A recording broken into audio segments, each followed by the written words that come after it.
আমি যে মানুষটির সামনে বসে আছি সে গুরুত্বপূর্ণ দুটি মন্ত্রণালয়ের দায়িত্বে আছে এবং সরকারের একজন উপদেষ্টা, কিন্তু তারপরেও ২৬ বছরের একজন টকবকে যুবক।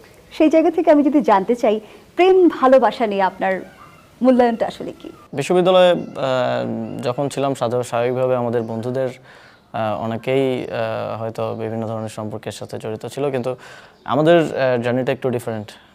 আমি প্রথম বর্ষে যখন আসি ২০১৮ সালে বিশ্ববিদ্যালয়ে, কোটা সংস্কার আন্দোলন পাই প্রথমেই, এবং কোটা সংস্কার আন্দোলনের পর থেকে এক ধরনের মানুষের জন্য কাজ করার, এবং ক্যাম্পাসে আমরা দেখেছি যে প্রতিদিন গেস্টরুম নির্যাতন।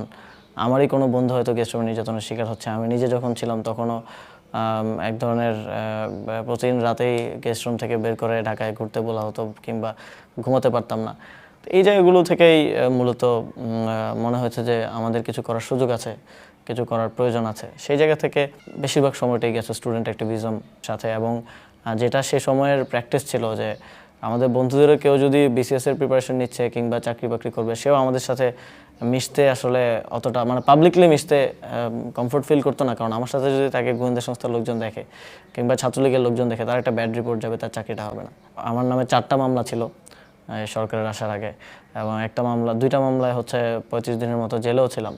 তো ক্যাম্পাসে সাধারণত এ ধরনের আমরা যে 20-25 জন মানুষ ছিলাম, তাদেরকে একটু অ্যাভয়েড করে চলার একটা প্রবণতা সবসময় ছিল, বন্ধুদের মধ্যেও ছিল, সকলের মধ্যেও ছিল।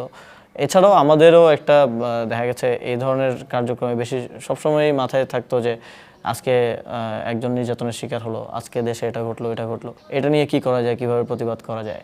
ফলে প্রেম ভালোবাসা কিংবা সম্পর্কের দিকে যাওয়ার সময়টা সেভাবে পাওয়া হয়ে ওঠেনি। এই উত্তরটিকে আমি কৌশলী উত্তর ধরে নেব আসিফ মাহমুদ। আমাকে মানে বিশ্বাস করতে হবে কি যে আপনার জীবনে কখনোই প্রেম ভালোবাসা আসেনি?